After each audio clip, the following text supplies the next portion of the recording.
Magandang araw, magandang buhay mga kabugtuan. Muli, welcome muli sa channel na ito. At sa pagkakataong ito, tatalakayin natin ang napakahalagang bagay, lalo na sa pag-aaral natin sa salita ng Diyos. Maraming bagay na po pwede tayong pag-aralan, pero syempre ang salita ng Diyos, kagaya sa maraming mga libro, mayroong mga una at mayroong mga huli na mga aralin. Ganon din naman ang mga utos ng Diyos. Yung utos ng Diyos, marami, hindi lang naman isa. Pero mayroong nauuna, mayroong pumapangalawa, marami siyang utos. No? Kaya ang aaralin natin ngayon is yung pinakaunang utos. Marami na tayong napag-aralan patungkol sa eschatology, sa mga darating na mga araw. Maganda naman yon, no? Kasi nagkakaroon tayo ng um, ideya. Pero hindi natin dapat kakaligtaan mag-aral doon sa pinakauna, yung mga pundasyon, para hindi tayo maliligaw, para hindi tayo malilito. So, kagaya sa isang estudyante, hindi po pwede mag-high school kaagad. Kinakailangan mag-aral muna sa elementary, mag-aral ng pagsulat, sa pangalan, magbilang, para pagdating ng high school, madali nating mapag-aralan yung iba pang mga aralin. Ganon din sa salita ng Diyos. At kagaya nga ng nasabi ko, aaralin natin ngayon yung mga unang aral o yung unang utos sa salita ng ating Panginoong Diyos. The Bible says in the book of Mark chapter 12, may nagtanong sa ating Panginoon, ano ang pinakaunang utos sa lahat? Ito ang sagot ng Panginoon. The first of all the commandments is, Hear Israel, the Lord our God is one Lord. Ang Panginoong Kristo pinagdebatehan, pinag-usapan, marami mga bagay tungkol sa Panginoon. Parang misteryo siya sa napakaraming mga tao, hindi siya makilala.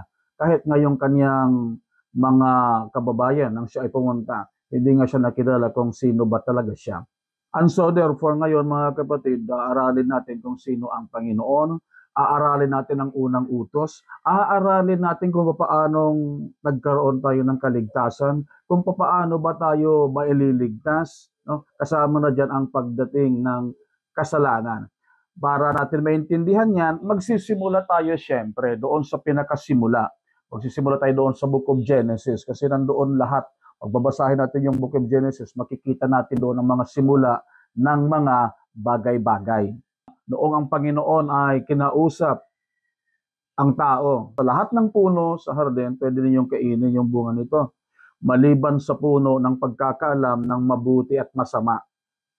Huwag raw tayong kakain doon, sabi ng Panginoon. Utos niya kay Adan. Pero alam natin kung ano yung istorya. No? Si Adan at saka si Eva ay kumain doon sa bunga na yon na pinagbabawal ng Panginoon. Hindi nila sinunod ang utos ng Diyos. Noong makita ng babae, the Bible says, And when the woman saw that the tree was good for food, and that it was pleasant to the eyes, and the tree to be desired to make one wise, she took the fruit thereof, she ate, and gave also to her husband, and he did it. So silang dalawa kumain. Yun ang unang kasalanan ng tao. Hindi talaga yung actual na pagkain nila, no? Kundi yung salansang sa utos ng Diyos. Ang utos lang naman ng Panginoon, simple lang. Huwag yung kakainin ang bunga na ito. Sa lahat doon po, pwede nilang kainin. No? Pero dito, huwag yun ang kaisa-isang utos ng Panginoon na ipinagbawal niyang kainin. Pero yun nga, nagkamali pa rin ang tao sa simpleng pagkain. Minsan sasabihin natin, pagkasimple lang naman yung utos ng Diyos. Alam niyo, minsan dahil sa simpleng utos, hindi na natin pinapansin. Pero kapag ang Diyos mag-utos, maliit na bagay o malaki man yan, simple man yan o komplikado, basta utos ng Diyos, kinakailangan nating sundin. At kapag hindi natin nasusunod, yun ang ibig sabihin ng kasalanan, disobedience. So ang kasalanan talaga ng tao ay disobedience, hindi pagsunod sa kalooban ng ating Panginoon. Nung malaman nga ito ni Adan sa ni Eva na sila ay nakita nilang kanilang mga sariling hubad, ang ginawa ni Adan, ginawa ni Eva, kumuha sila ng mga dahon. No? At ito ay ipinangdamit nila. Kumbaga ito yung pagkakataon naman ng tao na gumagawa siya ng pamamaraan para mapagtakpan ang kanyang kasalanan, which is ginagawa naman talaga natin lahat. nagtatakip tayo ng ating mga kasalanan sa ating mga sariling pamamaraan. Ganon din naman ginawa ni Adan at ni Eva. Sa sarili nilang pamamaraan. Kumuha sila ng dahon, and then yung dahon na yon ipinangdamit nila sapagkat nakita nila ang kanilang mga sariling hubad. Pero alam niyo ba, mga kapatid, yung ginawa ng Panginoon sa pagkakataon ito, ginawa ng Panginoon, kumuha siya ng hayop. At yung hayop, kinuha yung balat, at yung balat ng hayop, yun ang ipinangbalabal sa kanila. And the Lord God, they make coats of skins and clothed them. So anong nangyari doon sa hayop? Namatay siyempre yung hayop kasi kinuha yung balat, ipinangdamit sa kanila. Ipinapakita lamang dito ng Diyos kina Adan sa kana Eva na ngayong nagkakasala kayo, hindi basta-basta maibabalik yung relasyon nila sa Diyos. Kinakailangan gaganapin pa rin nila ang kalooban ng Panginoon. Okay yun, may ginawa si Adan sa Eva, nagdamit sila ng kanilang gagawing damit sa sarili nilang pamamaraan. Pero hindi yun ang paraan ng Diyos. May paraan ng Panginoon kung papaano magtatabon ng ating mga kaluluwa, kung papaano tayo maliligtas. At ipinakita nga ng Diyos sa kanila yon. Anong ginawa ng Panginoon? Kinuha yung hayop, kinuha ng balat, ergo yung hayop namatay. Now, nagganap yung salita ng Panginoon na ang kabayaran ng kasalanan ay kamatayan. The wages of sin is death. A very familiar verse sa atin yan, the book of Romans. No? Ang kasalanan, babayaran ito ng kamatayan. And so therefore, nung mamatay nga yung hayop, nagganap doon ang salita ng Diyos. Ang hayop, yung unang nagbayad talaga sa kasalanan natin. No? By way of substitution. Ang nagkasala, si Adan, pero pansamantala, ang nagbabayad is hayop. Ipinakita ng Panginoon sa kanila kung papaano magtabon ng kasalanan, papaano tatabunan ang kasalanan sa pamamagitan ng kamatayan ng hayop. Of course, ipinakita ito ng Panginoon sa kanila. Ito naman si Adan at si Eva, bagamat hindi na ito binabanggit sa Biblia, alam natin na naituro din nila ito sa kanilang mga anak. Ito si Cain at saka si Abel. Dumating yung panahon na sila ay magsasamba sa ating Panginoong Diyos. Si Cain, hindi binanggit ng Bible na si Cain ay hindi naniniwala sa Diyos. Naniniwala siya sa Diyos. In fact, he came to offer. The same is true with Abel. Si Abel, nag-alay din. Parehas silang nag-alay, ang sabi ng Biblia. Ang inalay ni Cain, yung mga bunga ng mga puno. Si Abel naman, nag-alay siya ng hayop. Nagkatay siya ng hayop. Ang tinanggap ng Panginoon, siyempre, yung alay ni Abel. Nagalit si Cain. Of course, alam natin yung istorya niya sa Sunday school natin, mga bata. Tinuturo na yun sa mga bata. So ano ang nangyari? Sa dulo ng istorya, mga kapatid ko, nagkaroon ng unang murder. Pinatay ni Cain ang kaniyang kapatid. At nung hinahanap na ng Panginoon si Abel, ang sagot pa ni Cain sa kanya, "Am I my brother's keeper?" Ako ba ang tagapag-alaga ng aking kapatid? And so ang Panginoon, ibinigay doon ng Diyos ang kanyang paghuhusga kay Cain dahil sa kasalanan na yon. Pero sabi ng Panginoon kay Cain, bago pa man mangyari ang ganitong mga bagay, nung si Cain ay nag-alay sa Panginoon, hindi tinanggap ng Panginoon ang kanyang alay. Samantalang yung kay Abel tinanggap. Tinanong ng Panginoon si Cain, bakit ka nagagalit? Bakit bagsak ang iyong pagmumukha? Kung gagawin mo ang tama, hindi ba kita tatanggapin? If thou doest well, will thou not be accepted? So, ibig sabihin, yung paglapit natin sa Panginoon, kasama yung paggawa ng dapat, paggawa ng tama. If thou doest well, kung gagawin mo ang tama. Kasi meron naman tayong mga pamamaraan talaga sa paglapit sa Diyos. Kagaya kay Adan at si Eva, noong sila ay nagkasala, nakita nilang mga hubad sila ay nagdamit sa pamamagitan ng mga dahon. Pinakita ng Diyos kung ano yung dapat. Ito, kumuha ng hayop, pinakita sa kanila, kinakailangan na ganito ang pag-aalay. Naipasa siyempre yun nila Adan at ni Eva, kaya nga ito si Cain at si Abel, nag-alay din sila Nagsamba rin sila. Kanina nila natutunan yon. Of course, sa kanilang mga magulang. Itinuro nila sa kaneba. Kaya lang, iba yung pamamaraan ng kanilang mga pagsasamba. Yung kanilang pagtawag sa Diyos. No? Hindi ibig sabihin, tumatawag tayo sa Panginoon, naglilingkod tayo sa Diyos, nagsasamba tayo, nagsisimba tayo, tanggap ng Diyos yon. Kaagad-agad, hindi. Sinabi niya ng Panginoon, kung gagawin mo ang tama, hindi ba kita tatanggapin? Ibig sabihin, ang paglapit sa Diyos, ang paglilingkod sa Panginoon, kalakip yung paggawa ng dapat, paggawa ng tama, paggawa sa kalooban ng Diyos, yung pagsunod sa kalooban ng Diyos. Hindi ginawa ni Cain ang nais ng Panginoon. Ang inalay niya mga dahon, mga prutas. Ang inalay ni Abel, hayop. Ang kaibahan ng kanilang pag-aalay nandoon sa dugo. No? Nandoon sa dugo. Bakit? Sabi ng Biblia kasi mga kapatid, the wages of sin is death. Ang kabayaran ng kasalanan ay kamatayan. So kung ang tao lalapit sa Diyos, kinakailangan niyang bayaran yung kasalanan niya, tabunan yung kanyang kahubaran, yung kasalanan. Sa papaanong paraan, hindi ng mga dahon, hindi ng kung anumang mga bagay na walang dugo, kundi kinakailangan hayop. Mayroong dugo. No? Sapagkat ang kabayaran ng kasalanan ay kamatayan. Paanong ginagawa ito mga kapatid ko? Inutos ito ng Panginoon in the book of Leviticus chapter 17. Pababasa natin dyan mga kapatid ko. The life of all flesh is in the blood. Ang buhay ng lahat ng kinapal ay nandoon sa dugo. And I have given it to you upon the altar for the atonement of your soul. Sa pagtatabo ng inyong mga kaluluwa. Because it is blood, it is the blood that atones the soul. Ang dugo ang nagtatabon sa kaluluwa. So the life of the flesh is in the blood. Ang buhay natin, ang lahat ng ginapal daw, nandoon sa dugo. In short, blood symbolizes life. Ang buhay, sumisimbolo sa dugo. No? Dugo is life. Blood is life. And so ang mga Hudyo, inutos ng Panginoon through Moses, doon sa book of Leviticus, nag-aalay sila doon sa templo ng mga hayop. Isipin mo, yung templo, it was a worship place. No? Doon sila nagsasamba, but at the same time, it was a slaughterhouse. Kasi tuloy-tuloy yung pag-aalay doon. Bakit? Sapagkat the life of the flesh is in the blood. Mag-aalay sila doon. That is why, doon pa lang sa pagpapakita ng Panginoon kina Adan sa kani Eva, kung papaano ang tamang pagsamba, paglapit sa Diyos, hindi yung pagtatabon lang ng mga dahon.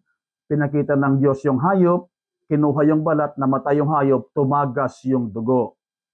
Kay Abel at saka kay Cain, ganoon din. Tinanggap ng Diyos ang alay ni Abel kasi mayroong dugo, yung kay Cain hindi. Ang sabi ng Panginoon, kung gagawin mo ang tama, hindi ba kita tatanggapin? So ang paglapit ngayon sa Diyos, kalakip again yung paggawa ng dapat, paggawa ng tama, paggawa ng kalooban ng Diyos.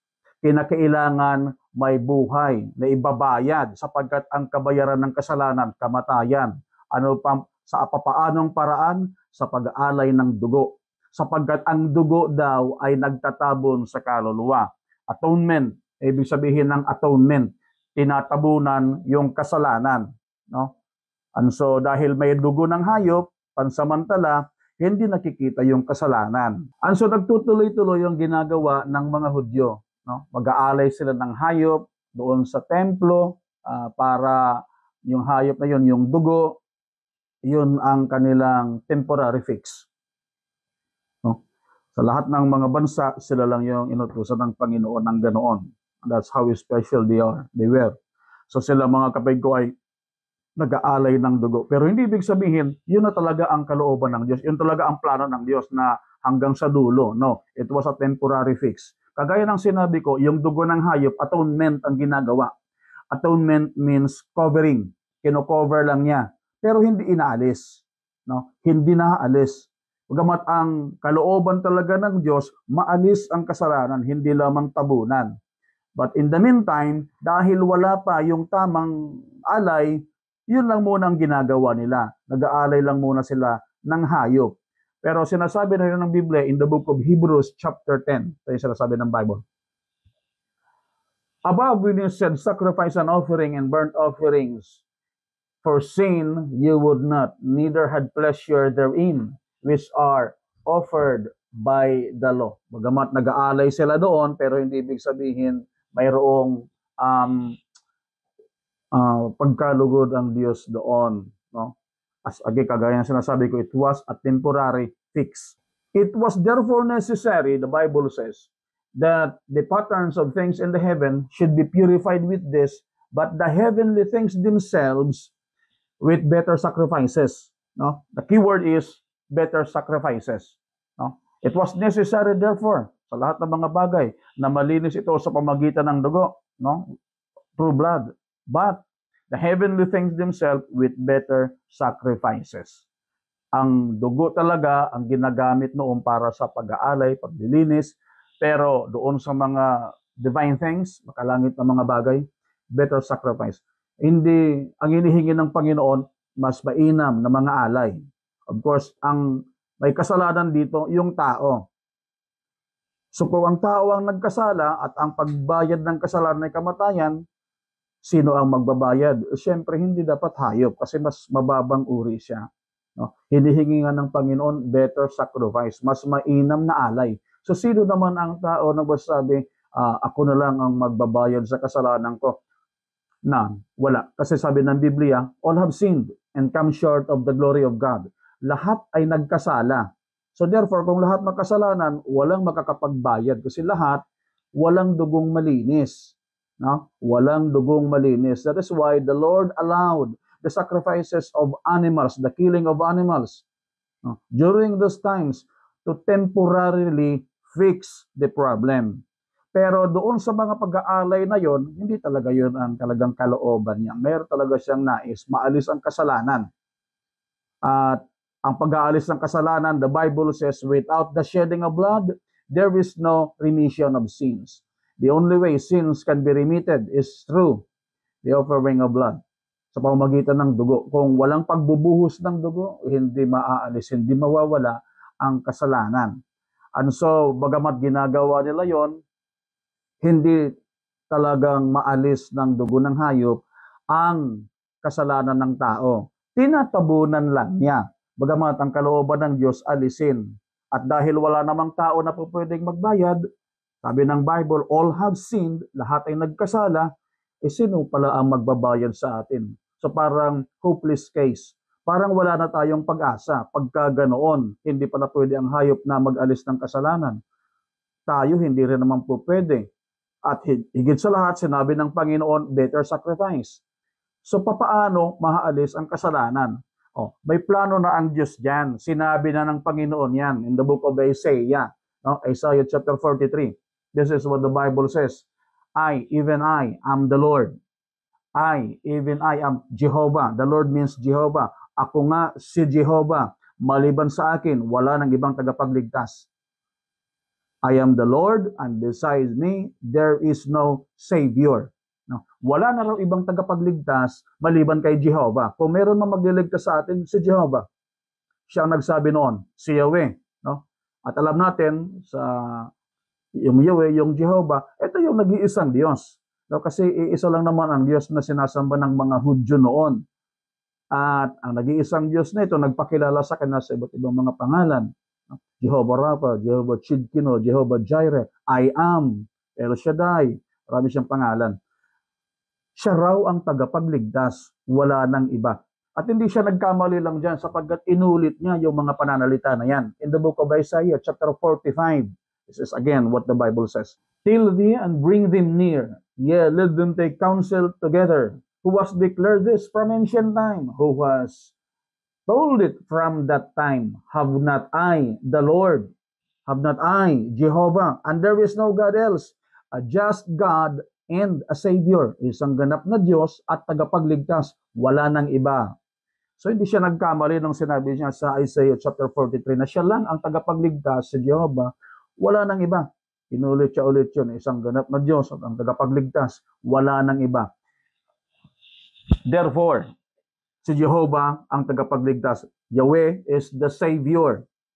Hindi po pwedeng iba ang magligtas sa atin. Siya lang. Kasi sinabi niya yun. Otherwise, magsisinungaling siya. kapag ka mag-utos siya ng mga anghel, ay ikaw na lang pala pumunta doon. O kaya kung sino man ang utusan niya, no? Siya lang ang tagapagligtas. Now, ito yung problema, mga kapatid. Kung si Jehovah ang tagapagligtas, ano yung mga requirements sa pagliligtas? Number one, the Bible says, the wages of sin is death. Ang kabayaran ng kasalanan ay kamatayan. So kung babayaran ni Jehovah, ni Yahweh, ang ating mga kasalanan, babayaran niya ito ng buhay, ng kamatayan. No? Kasi one of the requisite doon sa pag-aalis ng kasalanan, no, is life. Babayaran niya ng buhay. Because the wages of sin is death. Number two, the Bible says, without the shedding of blood is no remission of sins. Kung walang pagbubuhos ng dugo, walang pag-aalis ng kasalanan. So itong dalawang ito, isa lang talaga, isa lang ibig sabihin nun. Kasi ang dugo sumisimbolo sa buhay. Para mabayaran yung kasalanan, kinakailangan yung dugo maibuhos. Without the shedding of blood, there is no remission. At kung pagka naibuhos ang dugo, because blood symbolizes life, remember what Leviticus 17 says, the life of the flesh is in the blood. Nandoon sa dugo ang buhay. Kapag ka ang dugo na shed, nababayaran ngayon yung kasalanan natin. The problem is that Jehovah claimed that He is alone the Savior. He is the only Savior. Siya lang. Pero Diyos siya.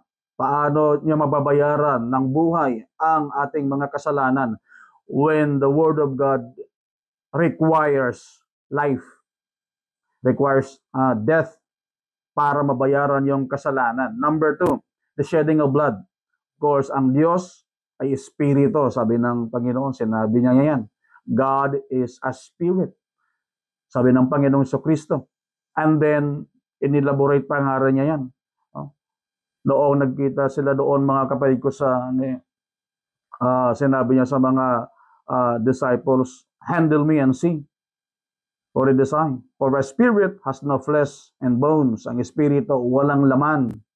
No? Therefore, wala ring dugo. So, ang Espiritu, walang dugo. Ang Diyos ay Espiritu. Wala siyang dugo. At the same time, ang Diyos hindi pwedeng mamatay. Kasi Diyos siya. Ang Diyos naman, hindi na mamatay. So, yun ang problema ng Panginoon. Yun ang problema ng Jehovah. Kinakailangan niya ng buhay, kinakailangan niya ng dugo. But actually, hindi naman problema yan. No? Kung dugo ang kailangan, kung buhay ang kailangan, hindi ba kayang i-provide ni Yahweh, ni Jehovah, ng Diyos na makapangyarihan sa lahat, yung bagay na ito na kailangan natin para sa kaligtasan natin? Of course, walang imposible sa Diyos. Kung kailangan niya ng buhay, kung kailangan niya ng dugo, then He should provide for Himself blood. Life, body, He should provide for Himself a body. Mahirap ba yun? Hindi mahirap sa Diyos yun. Tayo nga, nabigyan nga tayo ng buhay. Gumawa siya ng tao. No? At yung espiritu ng tao, nilagay dito sa katawan na ito, hiningahan niya. And so we became a living soul. Gumawa siya ng mga anghel. God created everything. Will it be impossible for Him to provide for Himself a human body? Imposible ba sa Diyos na makapag-provide siya sa kanyang sarili ng katawan? Kasi yun ang problema niya. Kung kailangan niyang, kung ang pagliligtas, kailangan ng dugo, ay ipro-provide lang niya sa sarili niya yon. No? Kung kailangan ng katawan, kaya niyang gumawa ng katawan para sa kanya. And so, ginawa nga ng Panginoon. No? Kasi yun lang ang kailangan niya. This is what the Bible says. In the book of Jeremiah, may binabanggit ang Bible, mga kapatid. Behold, I am the Lord, I am Jehovah, the God of all flesh. Is there anything too hard for me? May mahirap bang bagay sa akin? Walang mahirap sa Kanya. No? Walang mahirap sa Kanya. Dito na tayo, mga kapatid ko, sa sinasabi ng bagong tipan. In the book of Timothy, no? Sulat siya, mga kapatid ko, 1 Timothy chapter 3:16. Without controversy, great is the mystery of godliness. God was manifest in the flesh. Ang Diyos ay nahayag sa laman. No? Dakila daw ang hiwaga ng kabanalan. Ang Diyos ay nahayag sa laman.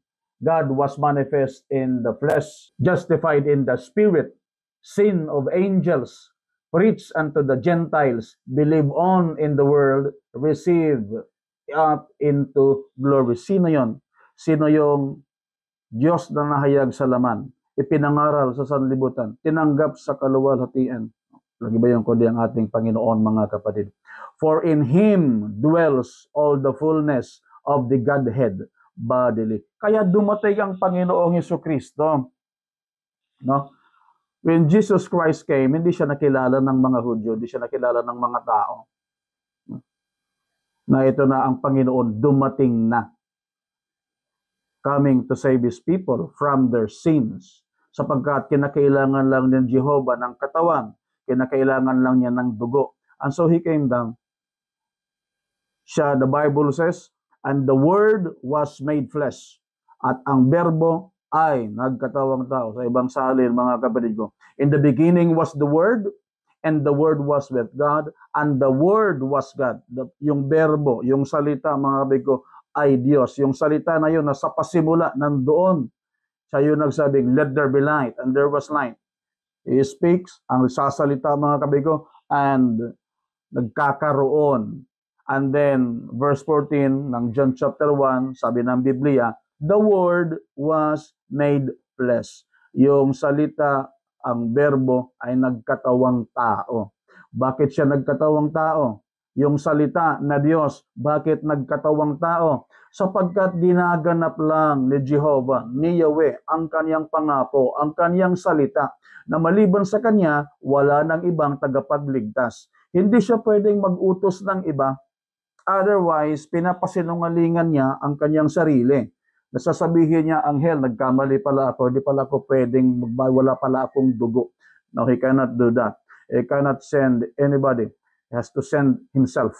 Kaya nga, isinugo niya, mga kapatid ko, ang kanyang sarili. Siya yung dumating, si Jehovah na tagapagligtas.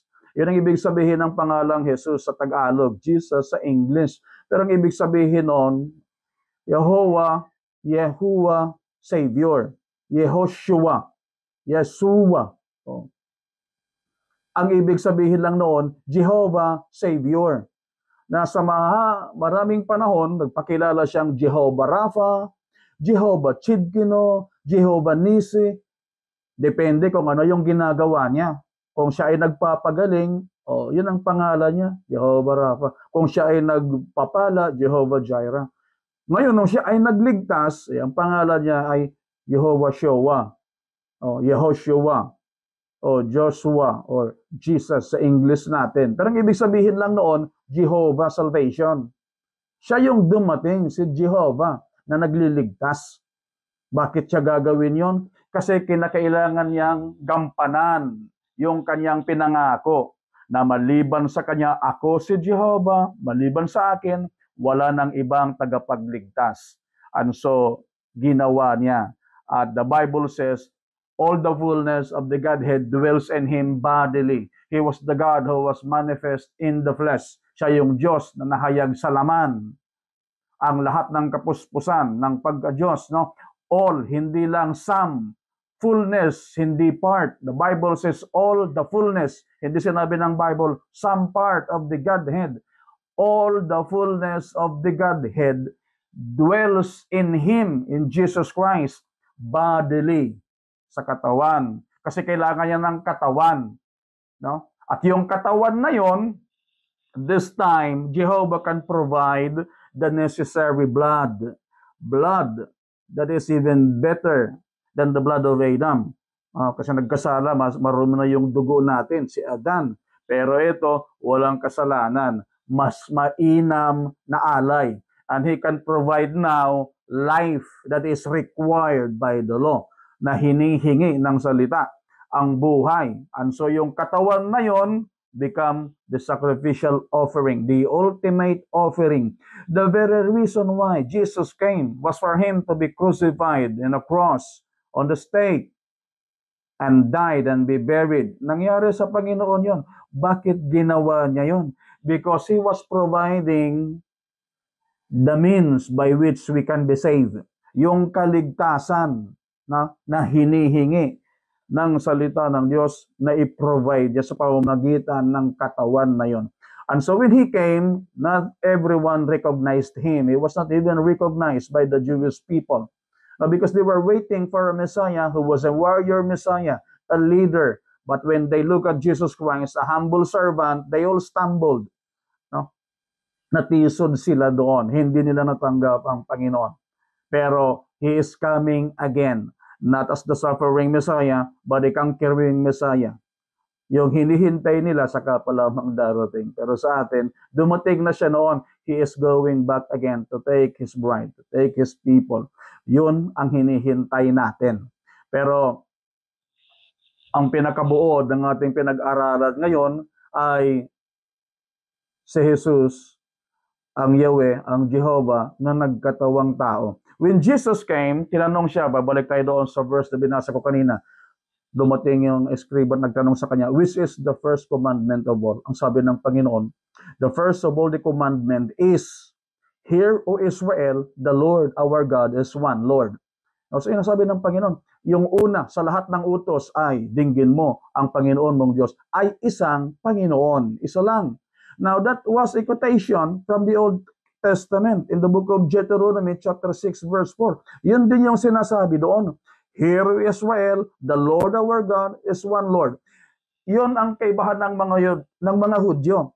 That makes the Jewish people different from the rest during their time. They were the only ones who truly recognize, who truly know who God is, who Jehovah is. Nag-iisang Diyos lang. And the rest, maraming mga sinasambang Diyos. Ang mga Hudyo, alam nila, isa lang ang Diyos. No? Yung Judaism, isa lang ang Diyos niyan. That sets them apart. Mula sa lumang tipan, iisang Diyos na siya. Dumating ang Panginoon, hindi nadagdagan, hindi na bago. Inulit nga lang ng Panginoon yung sinabi ng Deuteronomy. The first of all the commandment is, hear, O Israel, the Lord our God is one Lord. Isang Diyos pa rin ang sinasabi ng Panginoon. Kasi hindi naman nadagdagan ng Diyos. Isa pa rin siya. Ang isang Diyos noon, isang Diyos pa rin ngayon. Ang Panginoon na ating Diyos, isang Panginoon. Isa lang siya. No? At yun ay walang iba kundi ang Panginoong Hesukristo. Dumating siya mga kapatid at nagpapakilala hanggang ngayon. And so I hope yung ating napag-aralan ngayon ay nakapagbigay sa atin ng unawa. Now this is the first commandment. Una sa lahat ng utos ito. Kung maglilingkod tayo sa Diyos, dapat kilala natin kung sino ang pinaglilingkuran natin. Sino ba ang Diyos na dapat sambahin? Ilan ba sila na dapat sambahin? Bakit? Kasi siloso ang Diyos. Ang Diyos siloso. Maraming beses na yung sinabi yan. For I am a jealous God, visiting the iniquity of the fathers up to the third generation. Ganon siya magselos. So hindi po pwedeng marami tayong sasambahing Diyos. Seloso siya. No? Kaya nga, iisa lang ang dapat sasambahin. That is the first commandment. Unang utos. Kung mag-aaral tayo sa salita ng Diyos, kung mag-aaral tayo patungkol sa mga makalangit na bagay, this is the first thing that we should know. Ang Diyos, isa lang. At kung sino ang Diyos na yon mga kapatid, walang iba kundi ang Panginoong Hesus na bumaba, nagkatawang tao para sa kaligtasan natin, ibinigay ang kanyang buhay. And then, darating siyang muli, babalik siyang muli. Dito natin malalaman ang pag-ibig ng Diyos. The Bible says in the book of 1 John chapter 3 verse 16, hereby perceive we the love of God. Dito natin malaman, maunawa ang pag-ibig ng Diyos. Hereby perceive we the love of God because He laid down His life for us. Sapagkat kanyang ibinigay. Sino yung Diyos? Dito raw natin malalaman ang pag-ibig ng Diyos. Sapagkat binigay niya ng Diyos ang kanyang buhay para sa atin. Because He laid down His life for us. Maraming salamat po sa lahat ng mga nakikinig. This is the first in a series of our studying, and hopefully, yung susunod pang ating pag-aaral, sasamahan din niyo ako at magsama tayo, mag-aral, malaman ang mga bagay-bagay patungkol sa Diyos. Mga hiwaga ng Diyos na pinapaalam niya, pinapabatid niya sa kaniyang mga anak. God bless everyone at pagpalain tayo ng Panginoon.